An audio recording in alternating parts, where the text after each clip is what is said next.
అందరికీ నమస్కారం అండి. గత ప్రభుత్వం అన్నా క్యాంటీన్ని రాష్ట్ర వ్యాప్తంగా ఏ విధంగా మూయించారో మీకు తెలుసు. ఇంకేది చంద్రబాబు నాయుడు గారు ముఖ్యమంత్రిగా ఉన్నప్పుడు అప్పుడు నేను కూడా మంత్రిగా ఉన్నాను. అన్నా క్యాంటీన్ పెట్టాలని చెప్పి నిర్ణయం తీసుకున్నాం. ఎందుకు తీసుకున్నామంటే చాలామంది పేదవారు ఉన్నారు. ఏ టౌన్లోకి ఏదో పని మీద వస్తూ ఉంటారు, హాస్పిటల్ పని మీద ఏదో పని మీద వస్తూ ఉంటారు. వాళ్ళు నిత్యం హోటల్కి వెళ్ళాలంటే కష్టం కాబట్టి అటువంటి వారు అందరికీ కూడా రాష్ట్ర వ్యాప్తంగా అన్ని నియోజకవర్గాల్లో కూడా చెయ్యాలని ఒక నిర్ణయం తీసుకోవడం జరిగింది. ఆ రోజున ఆ నిర్ణయం ప్రకారంగా మన నియోజకవర్గంలో కూడా ఇక్కడ అన్నా క్యాంటీన్ రన్ చేసాం, బ్రహ్మాండంగా రన్ చేసాం ప్రభుత్వం ద్వారా. తర్వాత ఈ ప్రభుత్వం వచ్చిన తర్వాత ఏదో కక్ష సాధింపు చంద్రబాబు నాయుడు గారు పెట్టారు కాబట్టి మేము ఉంచకూడదన్న నిర్ణయంతో మొత్తం రాష్ట్ర వ్యాప్తంగా అన్నా క్యాంటీన్లు ఆఫ్ చేశారు. కొన్ని చోట్ల అయితే కొన్ని ప్రాంతాల్లో అయితే అన్నా క్యాంటీన్ని ధ్వంసం చేసేసారు. ఏంటో కక్ష నాకు తెలియదు, మరి ఇది చేశారు. మరి అప్పటి నుంచి కూడా మళ్ళీ మన ప్రభుత్వం వచ్చేసరికి పెట్టాలని నిర్ణయంకి వచ్చాం.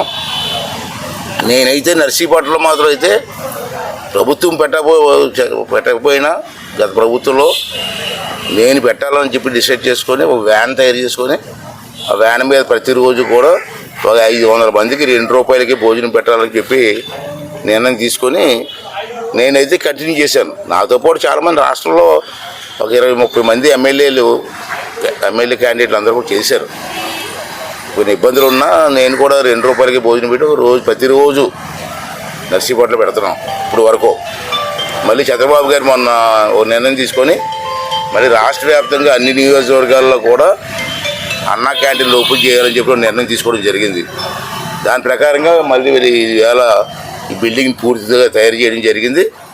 అయితే రేపు ఆగస్టు 15వ తారీఖు నుంచి అన్నా క్యాంటీన్లు ప్రారంభించాలని చెప్పి రాష్ట్ర వ్యాప్తంగా ప్రారంభించాలని చెప్పి ప్రభుత్వం ఒక నిర్ణయం తీసుకుంది. అయితే నేను స్పీకర్గా ఆగస్టు 15వ తారీఖు నేను ఉండలేదు. అంటే అసెంబ్లీలో నేను జెండా వందనం చేయాలి, అసెంబ్లీలో కంపల్సరీగా వెళ్ళాలి కాబట్టి 15వ తారీఖు నేను ఉండలేదు. అంచేత 15 కంటే ముందు ఒక 4-5 రోజుల ముందే ఇక్కడ ఓపెన్ చేద్దామని చెప్పి నేను అనుకుంటున్నాను.